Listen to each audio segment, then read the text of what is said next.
Folks, we're going to begin now, if we might, and we really would appreciate quiet in the room. We're going to open with a prayer.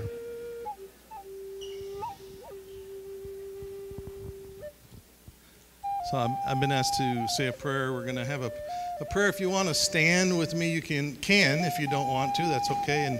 And participate. I'm going to turn into 4 directions. And this is east, so we're going to start over here. And this prayer is just a very simple prayer, but it's probably the most important that I feel we can pray at this time, and that is, it says, when you look at me, we're talking to Great Spirit Creator, when you look at me, remember that I'm just a human being and have pity on me. So this is east, and then next we'll go south this way. So, and I thank my new friend over here for allowing me to borrow this. So thank you. What it could I say oh hey what it could I say oh hey what it could I say oh hey what it could I say oh hey what it could I say oh hey what it could I say oh hey I say oh hey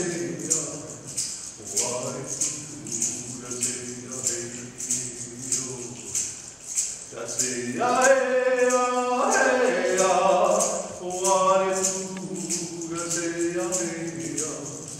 what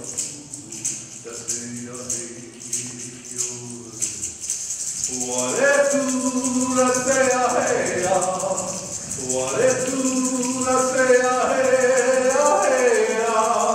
what it could I say oh hey what it could I say oh hey that's it oh hey what it could I say oh hey what it could I say oh hey.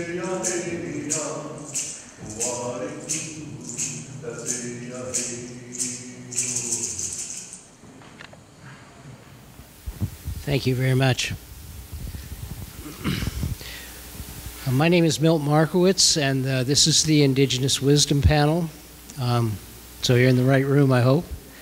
And I'd like to thank the folks from the Climate Change panel. That was a very incredible hour that we spent. And I'd like to welcome the Indigenous panel. I'd like to welcome first Edith Woodley, Eastern Shoshone, raised on the Wind River Reservation, and her husband Randy. That was Randy that led us in prayer. Randy is United Kituwa Band of Cherokee. He's a distinguished professor of faith and culture and director of intellectual studies at George Fox University, or George Fox Seminary, I should say. And he is the author of several books. Together, the Woodleys are partners as parents and grandparents, as well as creators of a community around their organic farm and the ceremonial area where Edith provides the feminine wisdom and balance for their joint efforts. Next to them is Terry Cross. He's Seneca, which is one of the 6 Iroquois nations. He's past executive director, 30 years with NICWA. That's the National Indian Child and Welfare Association. And he has served as both a mentor for local emerging Native leaders and a national force in helping Native people regain their identities by bringing them back into ceremony and community. And last is Louis Cardinal, who you met on the previous panel. So I will only say that Louis' skills in bringing diverse people together, both intertribal and those steeped in Western consciousness, will be key for the urgent and crucial work that confronts us all.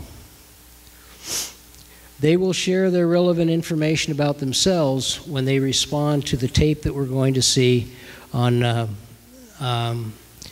the critical issues of the day.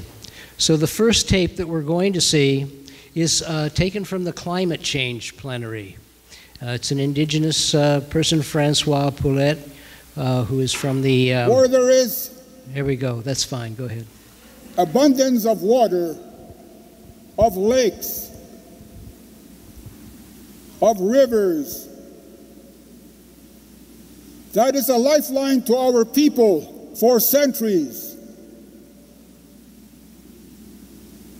And that lifeline today is being destroyed because of the tar sands, the most destructive mining operation in the world.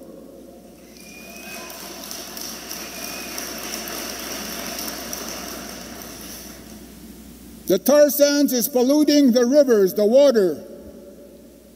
It creates 1/3 of the green gas emissions in Canada. The ozone layers are not there.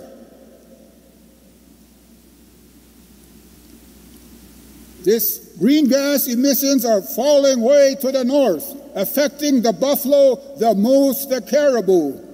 Why are the caribou fetus? There is no fetus in the spring when they are supposed to be calving.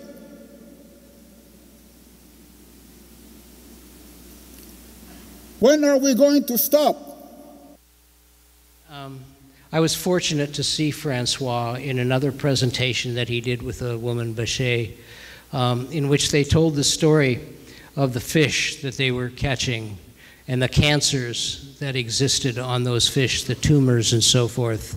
And Bachet would say that they could take the fish and they could squeeze it in their hand right through. And that from the cancers in the fish, what they were seeing was that there were cancers in the people, and they were rampant, cancers that they had never seen before. So this is a very difficult problem. And the next video that you're going to see is going to ask the question, why have the well-meaning millions done so little to affect global climate change? I think we need serious, deliberative processes that are taking stock of what we have wrought as a humankind, why we have come to where we are today, doing real soul searching into us as human beings, as what it is. What have we created? Why have we created this? And what's the root cause, not the surface? It's important to deal with the surface, with all the programs to try to have, environmental protection of lands and restoration programs and all those kinds of things. But no one is saying, well, yeah, but what caused that? What consciousness caused that kind of destruction? And how did that consciousness get created? And by asking those questions, then maybe we can get to some of the solutions for ourselves. We shouldn't be out there studying environment. We should be studying ourselves. So I think that we definitely need to have deliberative processes and dialogue between people of many different perspectives, many different worldviews. And we also need to consider gender balance. In the Western society, we're predominantly working with male constructs, masculine constructs, top-down organizations, command and control, manage, linear, numerically based. And so we need that feminine perspective, if you will. And we need to have the balance and be able to understand, and to be able to understand how to listen. In Western society, what I found, it is shocking actually sometimes, even to me, having so much exposure in the Western world, is to watch these TV talk shows. And there are people talking over each other. They're not listening. What they're doing is they're hearing what the other person says and thinking about what is going to be my response to that, rather than simply listening to what you're saying. And so the deliberative process requires real listening, sitting back without agenda to hear what the other person is saying. So that's Ilarion Merkuliev.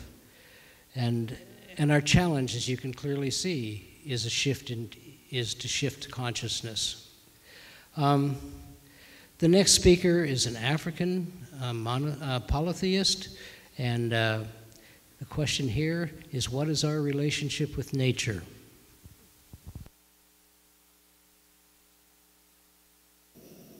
Unless and until human persons grapple with the fact that we are part and parcel of nature, we are no higher than nature.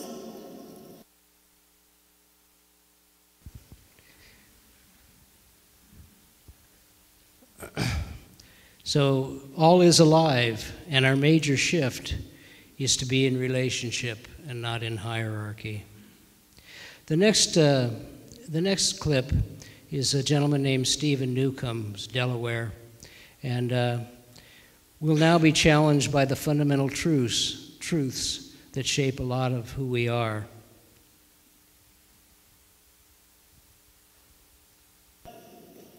Yesterday, I listened with interest to the plenary session on climate change. It occurred to me that working on climate change without working on paradigm change would be a grave mistake.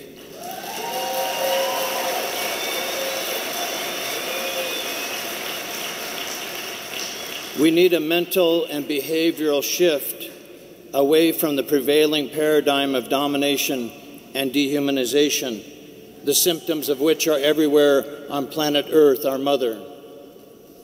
More than 5 centuries ago, various popes in Rome, on behalf of Christendom, unleashed the paradigm I'm talking about.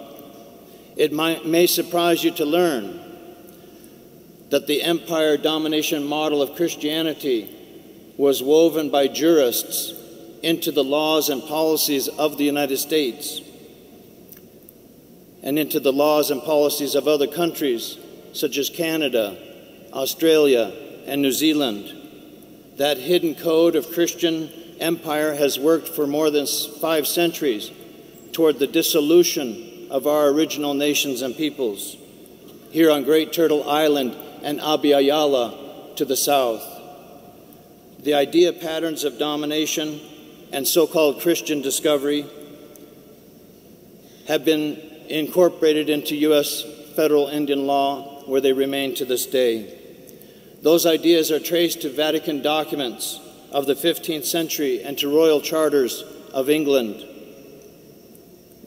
which declared the right of Christian people to discover the lands of heathens and infidels and to assume a right of domination or subjugation against the nations and peoples of those places. In 1823, Chief Justice John Marshall, on behalf of the United States Supreme Court, wrote that doctrine into U.S. case law, where it remains to this day. We can trace the pattern back to 1452 and the bull Dum Diversus, issued by Pope Nicholas V to King Alfonso of Portugal. It instructed the king to go to the western coast of Africa and to non-Christian lands everywhere, and to invade, capture, vanquish, and subdue all Saracens, pagans, and other enemies of Christ, to reduce their persons to perpetual slavery, and to take away all their possessions and property. Ladies and gentlemen, I wish I had more time to go into detail. Given my time constraint, I will leave you with this. In 1954, the U.S. Justice Department delivered a legal brief to the U.S. Supreme Court in the case Tehitan Indians versus the United States. And the main argument of the Justice Department was that the Tehitan people in Alaska did not deserve monetary compensation for a taking of their timber because, quote, the Christian nations of Europe had discovered the lands of heathens and infidels. And the U.S. Supreme Court in 1955 upheld that, the same year I was born, and cited to Henry Wheaton's Elements of International Law, which referenced all the things I'm talking about. And among the other things that Wheaton said was this: the heathen nations of the other quarters of the globe were the lawful spoil and prey of their civilized conquerors. This was upheld by the U.S. Supreme Court as recently as 2005 in the case City of Sherrill versus Oneida Indian Nation of New York. I want to conclude by saying that it is time for Christians and the churches that are doing so to stop lying about our ceremonies. They need to stop telling our young people and others that our ceremonies are satanic or the work of the devil.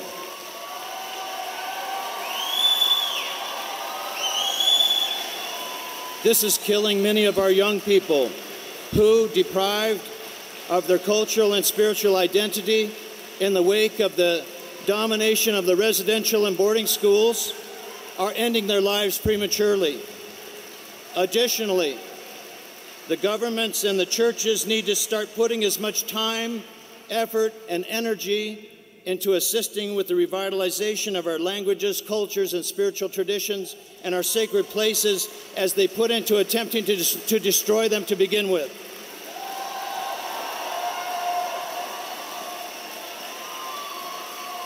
Our original nations don't need reconciliation, we need decolonization. We and the planet need healing from the trauma brought on by chronic and ongoing domination. Thank you to all the Christians and Christian churches who have supported us in our efforts. We express our deep appreciation. We invite you to join us on the sacred path in honor of the first principle of original nations. Respect the earth as our mother and have a sacred regard for all living things.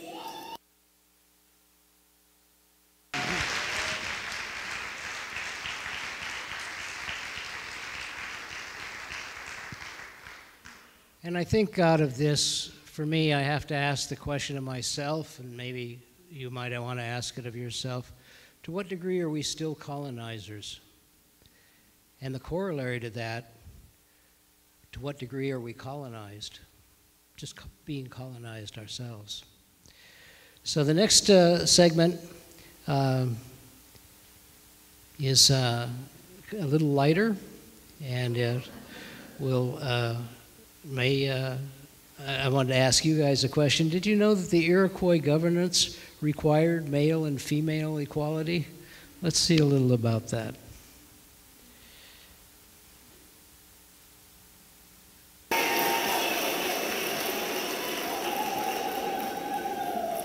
I want to remember some words that my grandfather shared with me.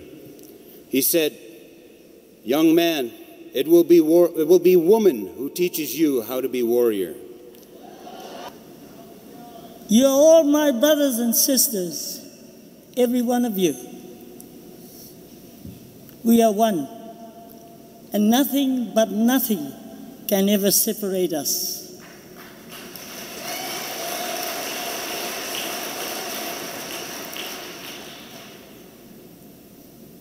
In my language, we have a word, aroha, which means the presence and the breath of our divine source, which is love.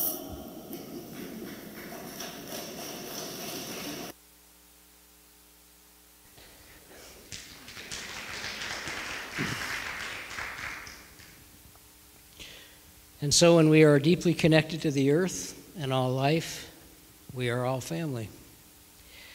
The last video clip that we have is about just how critical, urgent, and catastrophic global climate change is, and gives us some really deep insight as to what we might do to recognize that man has been the most voracious taker of Earth's resources.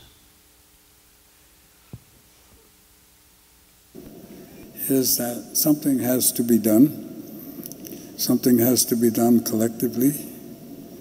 That nature is now moving in a very hard direction. That our species has pulled a trigger. We've released and affected a system. It's a huge system, and you can't fix a system. You have to adjust to a system. And the system is on a move, and the ice is melting. Uncle, who just reminded you of that, the ice is melting.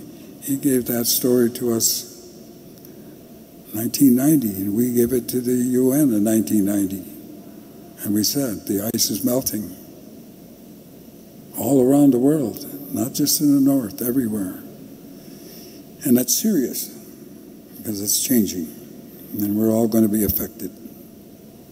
So my question to you is, how do you educate, instruct 7.3 billion people as to their relationship to the earth? But I know the mission, and I'm dedicated to that, and I am concerned. And I know that there are enough energy and enough people and just barely enough time to make the change that has to be changed if we're going to have a future for our children. And that's my message to you. Get out there. Stand up. Just do it. Just do it, because we don't have a lot of time. Time now is a major factor for our existence. And I can guarantee you, talk about Indian prophecies, we've got a lot of prophecies. But here's a guarantee one. If you don't do something now, you're going to suffer a lot of consequence. Where there is. So thank you. That's the end of our video clips. And we're going to be a little different than the previous panel. I'd like to ask the panelists to just reflect on what they saw, to comment on it, and just have a discussion among yourselves, basically. So, would anyone like to start? I'll start. It's okay. So I take those words from Oren Lyon very seriously, that we have to do this now. And now means yesterday. But I know that where we have to go, we're not equipped to do that. We think that all we need is enough people to sign enough things and show up at enough places. But that's not going to do it. That only gets part of the problem. The problem is much deeper than that. The problem is that we are plagued by something that I would call a Western worldview. And in that highly competitive, highly greedy, highly dualistic, highly individualistic, hierarchical worldview, we can't get to where we want to go. And if you don't believe me, just think, that's been the predominant worldview in charge of most of the development, so-called development, in the last 500 years. And look where it's gotten us. So if you start with a mother with the same DNA and the father with the same DNA, and you have a baby, you're going to end up with the same DNA. So we have to start somewhere different. And I believe the different is the indigenous peoples of the world. For tens of thousands of years, these things have developed. And these values that have developed were able to live with each other and live with the world and live in harmony. Because ultimately, my belief is our job as human beings is to be human beings. That's the most spiritual place we can be. And to restore harmony when it's broken on this earth. And so, I guess when I hear all of this today, what I think about is that if we think we can get there from where we're at, I think we're wrong. I think we have to change some things, and the thing that we have to begin to change is how we think.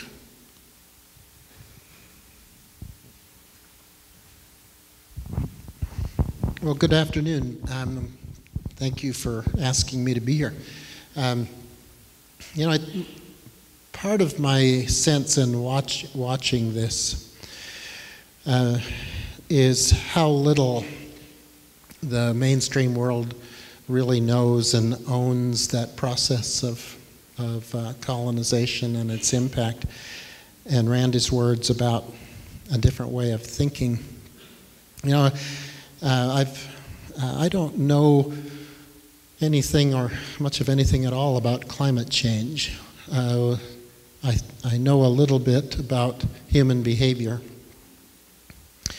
and I know that it's human behavior that got us in this boat that we're in, because Mother Earth takes care of herself, and she heals. And you know, for any colonial power to be successful, it has to do 5 things well. It has to take the land. It has to control the natural resources, particularly food and water, because by controlling food and water, you can control the indigenous population. The colonial power has to usurp the governance of the indigenous population, and it has to, fourth, it has to delegitimize thought. In other words, replace the thought of the indigenous population with the thought of the colonizer. Religion, education, healthcare, culture, language. Basically, the mainstream, the colonial power says, your ways are inferior, and thus you need to take on our way in order. And finally, and to me this has been my life's work, the last is, in order for a colonial power to be successful, it has to take away the children. Because to take away the children so disrupts the social fabric of a people that it's hard to recover. It steals the very heart and essence of the people. And sometimes Mill asks the question, why, how are we still colonizing? Well, in all of those ways. They're still taking the land. If you look at the last 7 out of 9 Supreme Court decisions, they went against tribal populations, either taking the land or usurping the governance or taking our children. It's still going on. And I know that one of the things I try to say to people is that one of the values of our Iroquois culture, of our Seneca teachings, is that human behavior is at least as complex as the weather. And it's not easy to understand. It's not easy to change.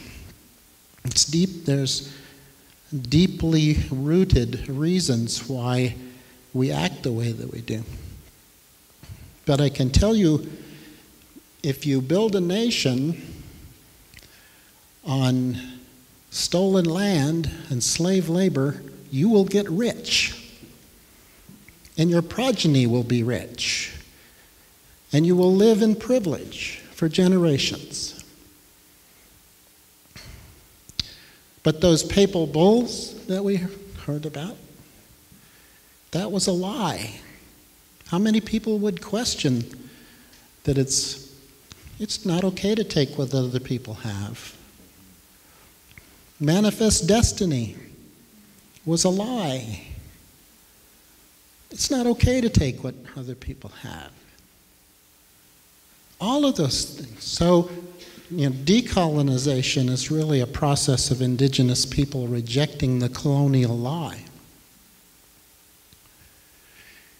And so, one of the most troubling things to me is to be the holders of knowledge and wisdom about the way the world operates, as Randy was saying, that it is, I once heard one of my elders say that wisdom is knowledge in context. What we see operating in the mainstream world, in Western society, is knowledge that doesn't take into consideration context. So my sense is that in this conversation, one of the things that we have to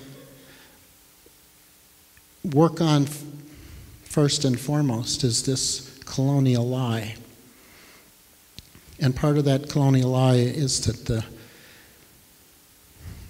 the false hierarchy of human value based on race and culture. The false hierarchy of human value based on race, skin color, culture. We need racial healing, we need transformation. We need to move forward in a very different kind of way than we're doing.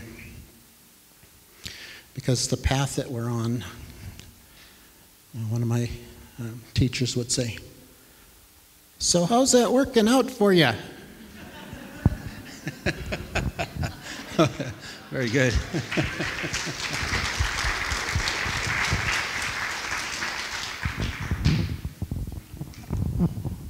Hello. I am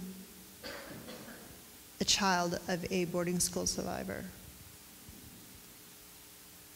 My father was taken at the age of 10. Taken away from his home. He was being raised by his grandmother to know the land. He knew the land inside and out at the age of 9. He spoke his language. That's all he spoke. They took him to another, for him it was probably another world. It was over in Dakota world. They were enemies. Eastern Shoshone and Dakotas. They were enemies. And he was made to march in lines, straight lines, at a bell, whistles. They stripped him of his life, of who he was, who the Creator made him to be. They were killing that in him. Every time he spoke his language, he was beaten. He was punished. How would you like it if you got up to speak your language and you were punished? No little kid deserves that. Thousands of children were treated like this. Colonization did that to our children. Did that to my father. He came home at the age of 17. He married, got in a very abusive relationship with his wife, divorced her, met my mother. They had 7 kids, him and his first wife, and him and my mom had 2 kids. I grew up in a very dysfunctional home. My dad was an alcoholic. My mother did her best. And it's because of colonization. I left the reservation with hate in my heart. Not for the white people, but for my own Indian people, because I hated what they did to us. because my dad didn't teach us our language. He knew his language, but he spoke it just only at certain times he would speak it. So I was robbed of who I was as a Native person, of my Shoshone culture, of my language. And my children are robbed. Even my grandchildren are. Because I don't know my Shoshone language. There's not many true Shoshone language speakers left anymore. The elders are dying. And so for me, colonization has done this. Yeah, we enjoy what it's done. You know, as a human being, I enjoy, you know, having running water and going to Starbucks and getting a good coffee, you know. We all enjoy that. But, you know, I wonder what would it have been like to not have these boarding schools. And all our tribal people speaking their language in full, teaching their children and grandchildren, great-grandchildren, their ways, the ways that the Creator had made each tribal person to be. All of the lands, boarding schools all over in Australia and New Zealand, and they're everywhere. Our native peoples were taken and put there. Our children were taken from their homes and families because of colonization. So now we have to do something like Randy was saying. We have to start now. Start looking at what has happened. And look at what has happened to the Mother Earth and how the Mother Earth cries out for the return of her people.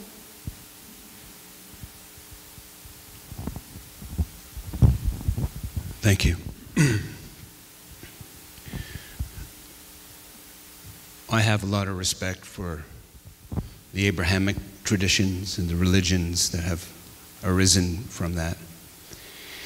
And I've learned about the prophecies that come from the books that talk about the end times.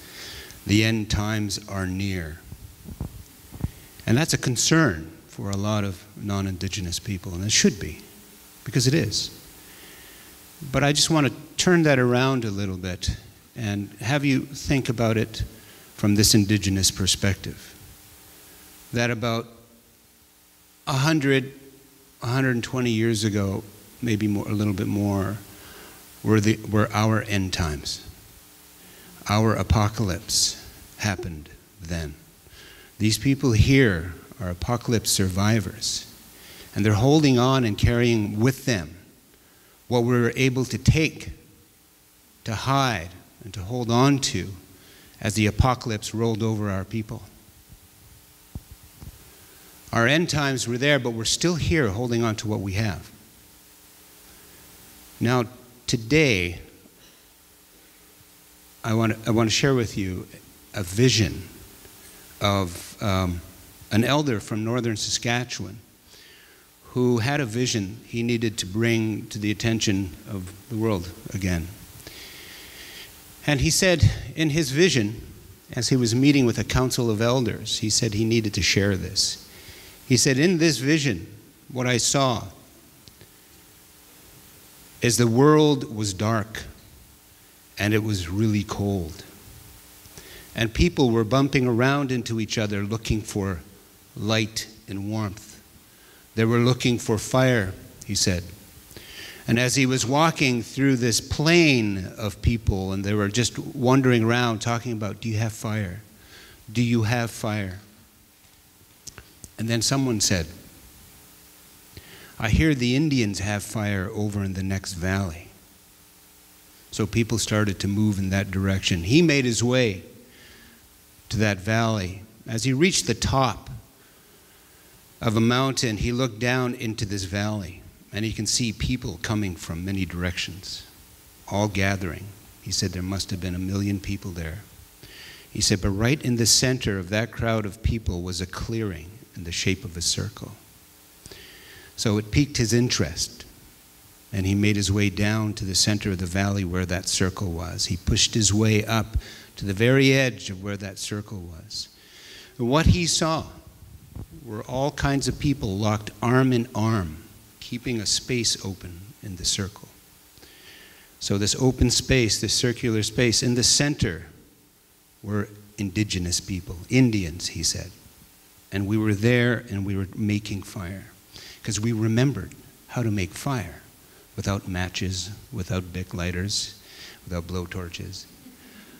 He said we were making fire, and we'd spark it just right, and there'd just be a little wisp of flame. It would start to come up, and they're trying to build. They got kindling, they've got wood, they've got everything ready to go. And as soon as it started to go, they'd start to add to it. But every time that flame would start to flicker up, the people were saying, the Indians have fire, and they're not giving it to us. We have the right to have that fire. And they'd rush in, and those people locked arm in arm would hold them back. They'd have a terrific time holding back these people, rushing in. And every time they'd rush in, they'd be pushed a little bit, and it would create a wind, just a little wind, and that wind would put out that fire. So one of the elders in the circle said, if you let us build this fire and let us build it strong, we will share it with you. We will freely give you this fire. But first, let us build it strong so that we can help all of us. Yes, the fire belongs to us all, but let us build it so it's strong. And that's what he shared with that council of elders. As was pointed out by my friends and colleagues here, my brother and my brothers and sister, that attempt at colonization is still not over for Indigenous people.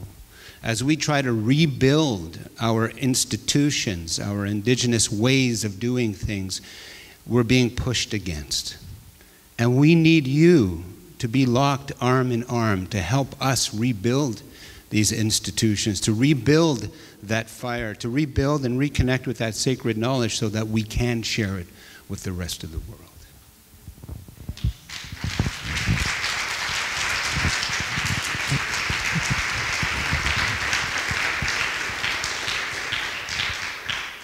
Thank you all. We have quite a bit of time left. I'd like to, actually with the panel, before we open up for questions, one more thing. If we look at old treaties, like I was reading in Chief Seattle and his conversation about the treaty that he was signing, apparently the belief was by both the Native Americans and the white population was that Indians would die out, that there wouldn't be any more Indians. But as I look and listen, it's like the native voice, the indigenous voice, is the only voice that seems to make sense for me when we're talking about sustainability, what it is to be sustainable, to have lived for millennia with the guiding principles and the consciousness that has kept your people alive, that offers a hope for sustainability. So, and as I know each of you, Randy and Edith, the work that you're doing on the farm to take indigenous principles and combine them with permaculture and biomimicry, and Randy, the work that you've done to take people out of the Western institutions and connect them with ceremony, connect them with their identity and bring them back to wholeness. I just wonder if each of you, I mean, it seems to me that the root of that consciousness is on perceiving, knowing that the earth is alive and every system on it is alive. And that if we acknowledge and fulfill our own responsibility to keep the earth in balance, that the earth will always provide. So if I just look at those two things, it seems to me that therein lies the heart of indigenous wisdom, the lessons maybe from which we could all learn. And I wonder if you would each maybe share your own experiences. And then we can recognize that the challenge is multifold, but two of the primary needs are to be a part of helping the indigenous people with whatever they say they need to become individually and tribally whole, and for the Western world to understand what it means to be sustainable, what it means ecologically and socially in balance and harmony. So I just wondered if anybody wanted to comment on that, and then we'll open it up for questions.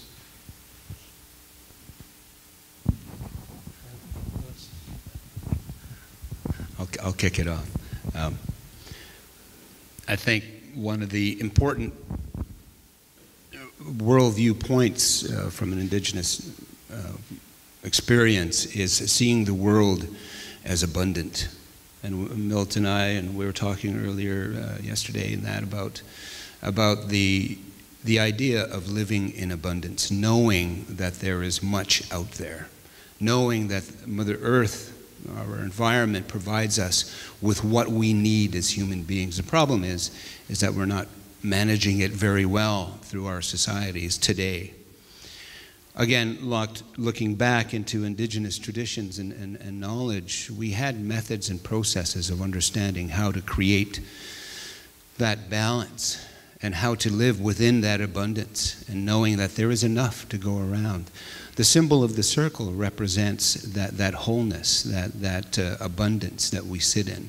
And within a lot of our traditions, we talk about when people come to join the circle, there's always room in the circle. There's always room for people to be in.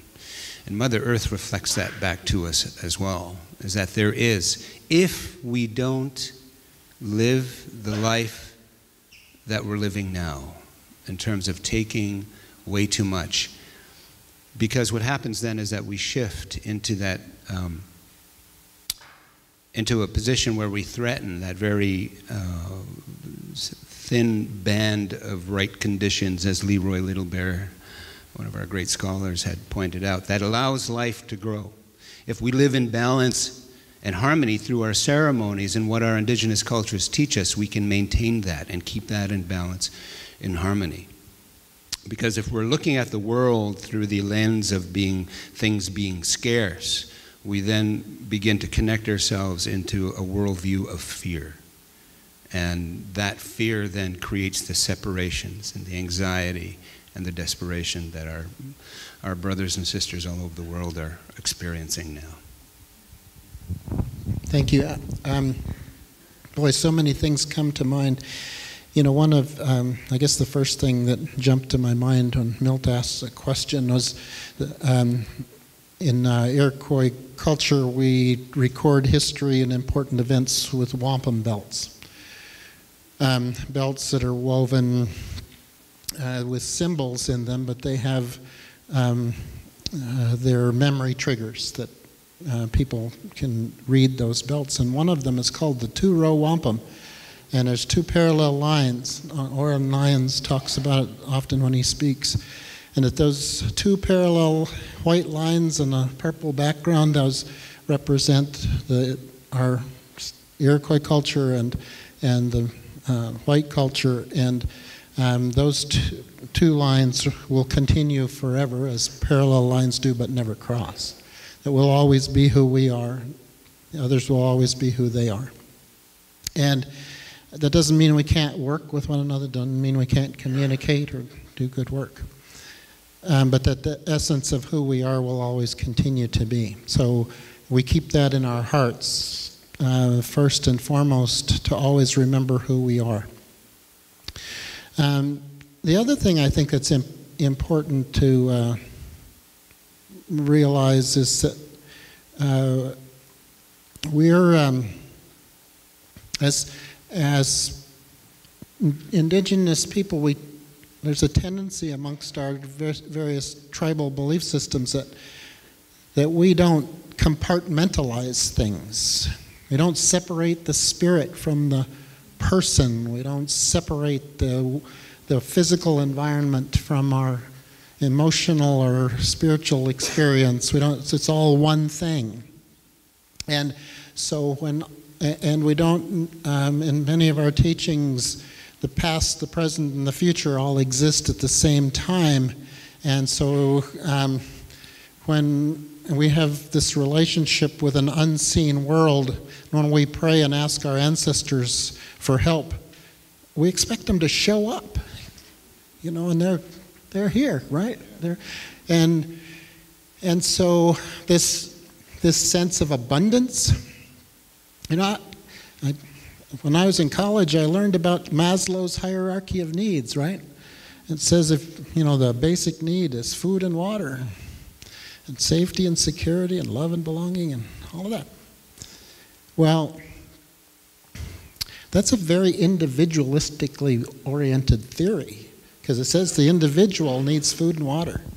Heck, I learned if I maintained a proper relationship with the Creator, I would eat. If I maintained a proper relationship with the foods, with the plants, with the earth, I would eat. If I maintained a proper relationship with my family, I would eat. And so, if all of these things are one thing, and we are going that what we this is we're having a human physical experience in the context of a spiritual journey, and that we're trying to understand, and it's our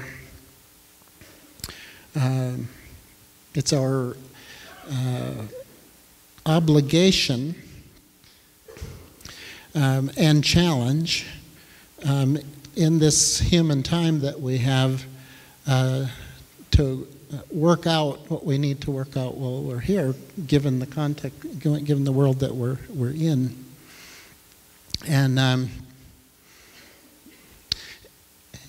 at the heart, at the very core of our Iroquois cosmology is a balance between what we referred to as the good mind and the twisted mind. And we're challenged to live our lives in congruence with the good mind. And that takes intentionality, and that creation is unfolding at every moment of every day with every word we speak and every thought that we have, and we contribute to that. And as we hold our good mind in that unfolding of creation, we make the world before us. Now, what we do with our minds brings about a balance with what other people are doing with their minds. It means that we have to wake every morning with prayer. It means we have to give thanks for everything that's given. We have to pray for the world. We have to pray for our Mother Earth. We have to pray for the foods. We have to pray for each other. And that helps keep that balance in the world. So whether or not people hear our voices, our ancestors hear those voices, and we offer our prayers to them.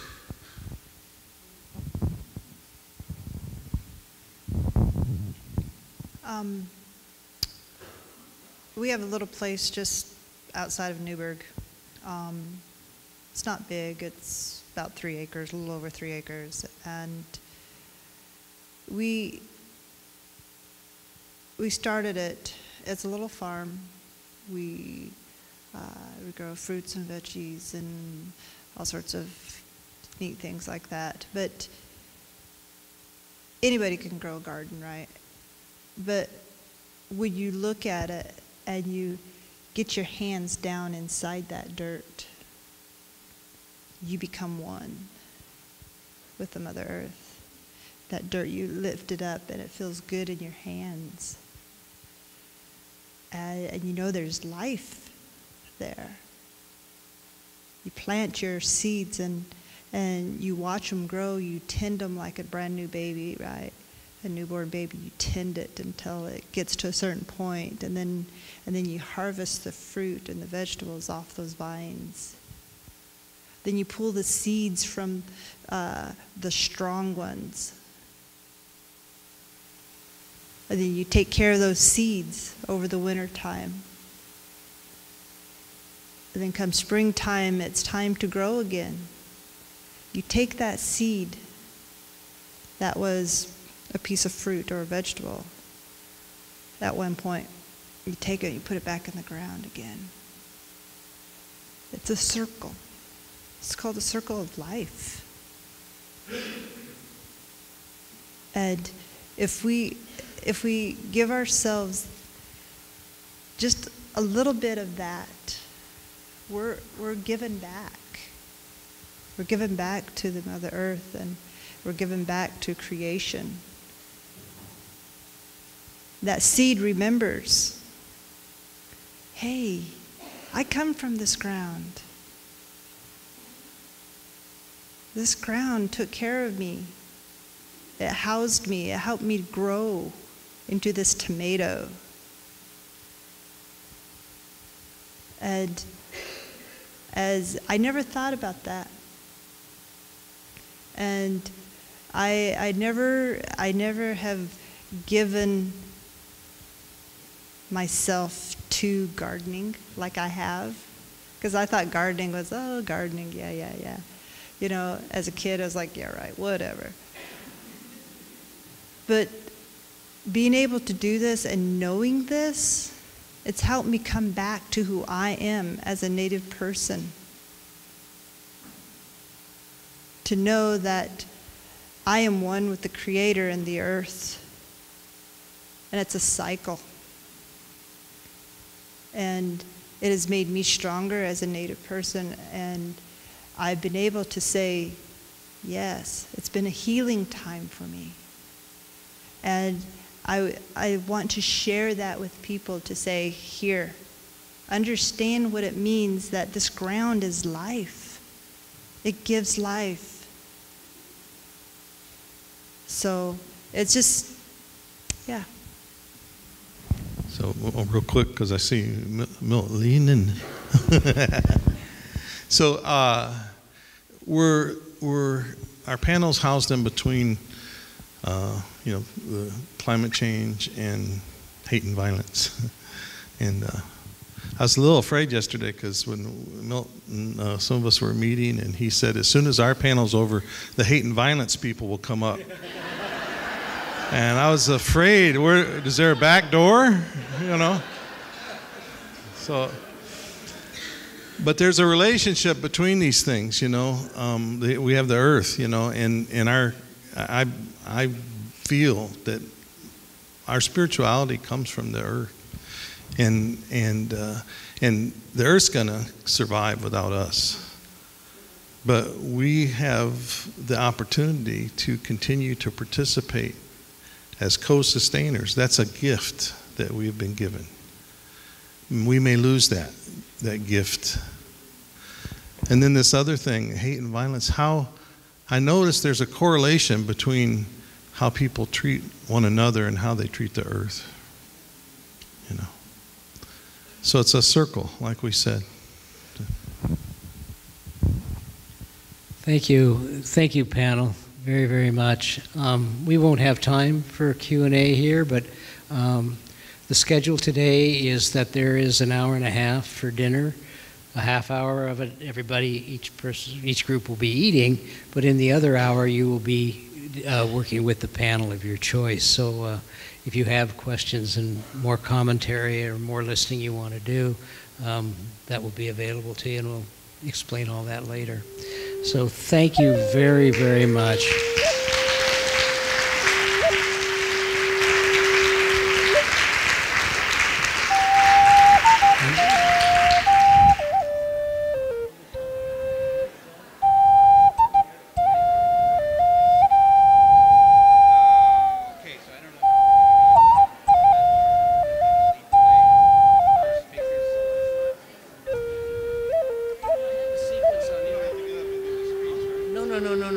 no, no, no, no, no.